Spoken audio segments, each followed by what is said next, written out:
भाइयों एवं बहनों, युवा क्रांति पथ लेखक डॉक्टर प्रणव पांड्या, कुलाधिपति देव संस्कृत विश्वविद्यालय शांति कुंज हरिद्वार। विषय ग्रामोत्थान को समर्पित एक युवा। साथियों, ग्रामीण भारत को संवारने की जिम्मेदारी युवाओं पर है। कामकाज की खोज में गांव से पलायन, कस्बों और शहरों में आई जनसंख्या की बाढ़ के बावजूद गांव अभी भी महत्वपूर्ण है। गांव अभी भी महत्वपूर्ण है। राष्ट्रपिता महात्मा गांधी के द्वारा उच्चारित यह मंत्र, भारत माता गांव में रहती है।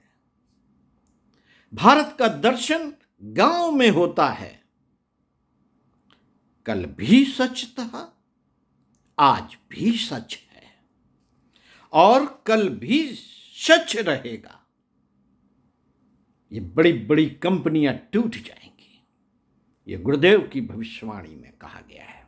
साथियों,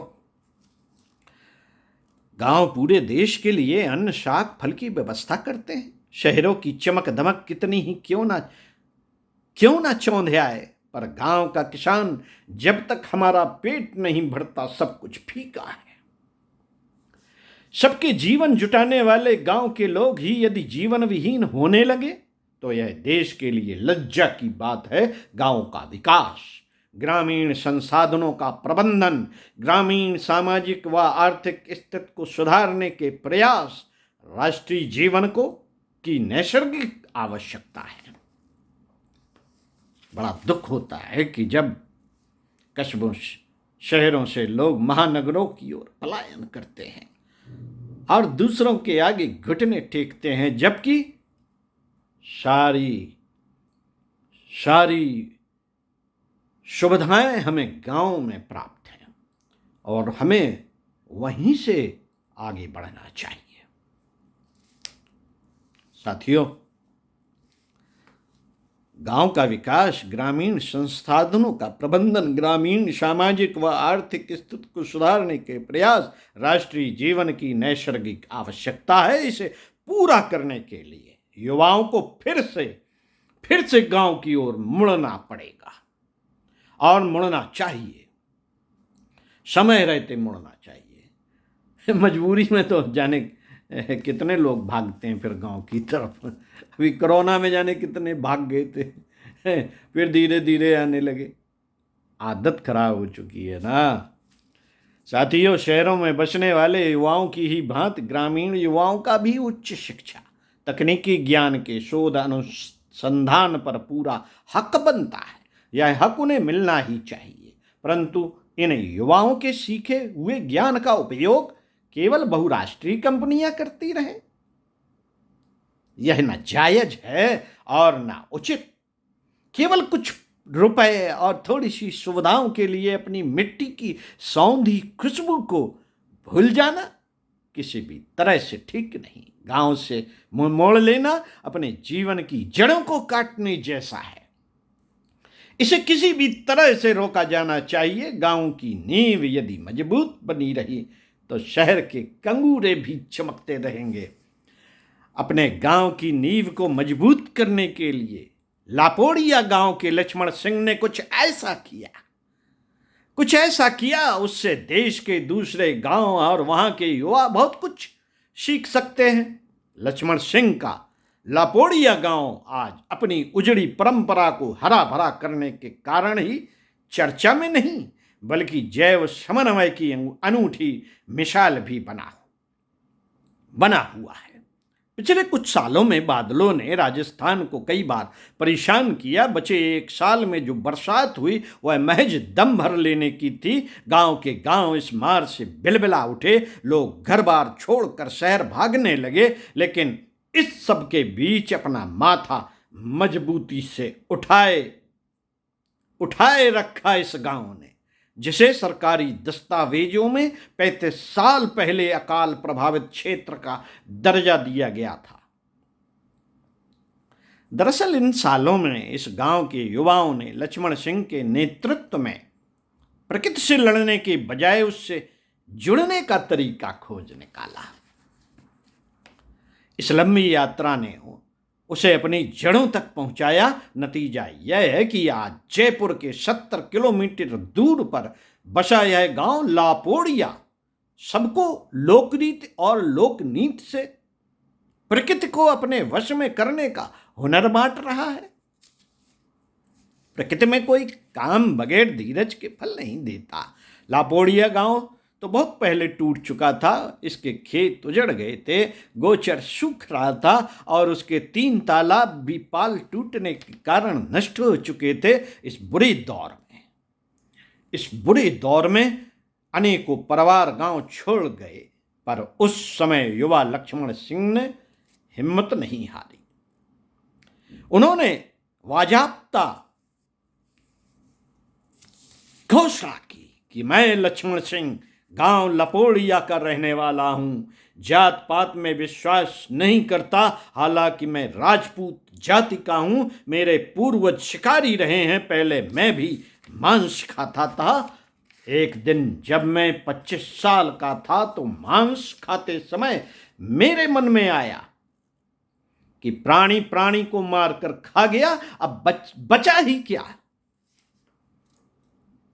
कहां धर्म, कहां दया, कहां श्रद्धा, कहां कर्म, सब तो नष्ट हो रहे हैं। और उस दिन मैंने न केवल मांस खाना बंद किया, बल्कि अपने गांव की सेवा के लिए संकल्पित हो गया। गांव के जमींदार और राजा कहे जाने वाले लक्ष्मण सिंह ने अपने गांव के पुनरुत्थान के लिए सारे ठाट बाट छोड़ दिए। उन्होंने गांव के युवकों के साथ ग्राम विकास नव युवक मंडल नाम का संगठन बनाया। हालांकि यह संगठन कुछ खास नहीं कर पाया। तभी उन्होंने गांधी शांति प्रतिष्ठान द्वारा प्रकाशित पर्यावरणविद अनुपम मिश्र की पुस्तक आज भी खड़े हैं तालाब आज भी खड़े हैं तालाब पढ़ी। इस पुस्तक को उन्होंने अपने साथियों को भी पढ़ाया और सबसे पहले उन्होंने गांव के तालाबों का पुनर्निर्माण करने की ठानी। मित्रों, उनके साहस की कथा यह कहती है कि सबसे पहले उन्होंने अकेले ही इस काम की शुरुआत की, फिर उनके साथ आए राम अवतार कुमावत, धीरे धीरे और भी लोग साथ आते गए। इस तरह धीरे धीरे 3 तालाबों का निर्माण उन्होंने अपने युवा साथियों के साथ कर डाला। इन तालाबों का नाम उन्होंने देवसागर, फूलसागर और अन्न सागर रखा।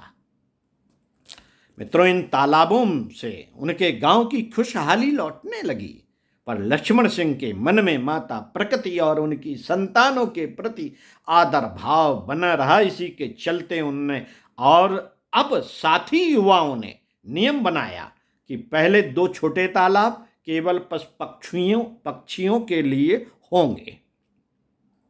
केवल एक बड़े तालाब से गांव के मनुष्यों का काम चलेगा। इसी संकल्प के साथ लपोड़िया का सामूहिक ग्राम विकास चल पड़ा। तालाबों के पुनर्निर्माण के बाद लक्ष्मण सिंह एवं उनके युवा साथियों ने गांव की सूखी पड़ी गोचर भूमि को हरा भरा करने की ठानी। उन्होंने गोचर का पानी गोचर में ही रोकने की चौका पद्धति की खोज निकाला।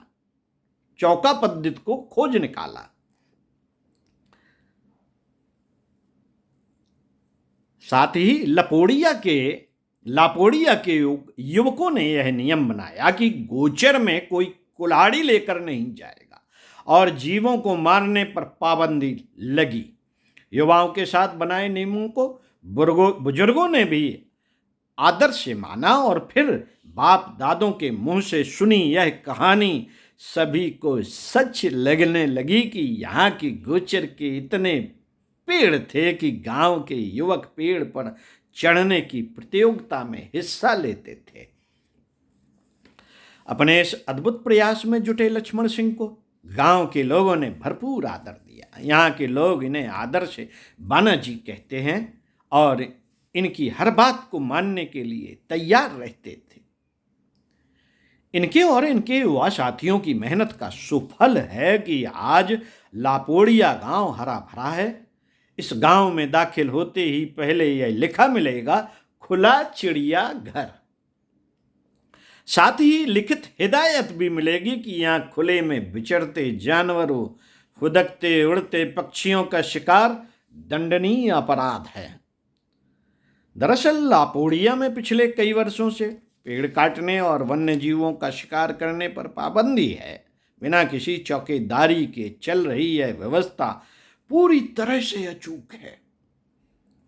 यदि दूसरे गांव के लोग भूल से शिकार के लिए यहाँ आते हैं तो पकड़े जाने पर उन्हें 5,000 रुपए और 5 किलो अनाज पक्षियों के लिए दंड स्वरूप देना पड़ता है। लक्ष्मण सिंह का कहना है कि लापोड़िया और उसके साथ के गांव के लिए पशु पक्षियों को मुक्त आवास उपलब्ध करने के प्रयोग अनूठा होने के साथ जरूरी भी था, क्योंकि इसके बिना गोचर और तालाब के रास्ते प्रकृति तक लौटने की उनकी यात्रा अधूरी रह जाती।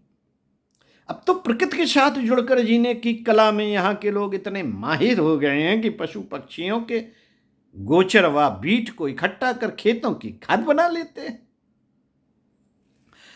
यहाँ के साधारण किसान को भी पता है कि 1 हेक्टेयर खेत में पक्षियों की 10 किलो बीट वर्षा से ठीक पहले छिड़क कर बुआई करने से किसी रासायनिक खाद की जरूरत नहीं होगी। कहना ना होगा कि यह सिर्फ वन्य जीव संरक्षण की अनोखी मिसाल ही नहीं, बल्कि उस परंपरा और सीख का भी सिद्ध प्रयोग है जो दरअसल हमारी हजारों साल से सींचती आई जीवन कला है। लापोड़िया के युवाओं ने कई आश्चर्यों को साकार किया। आज 200 घरों के छोटे से लापोड़िया गांव में 103 कुएं हैं। 6 साल के अकाल के बाद इनका जल सूखा नहीं।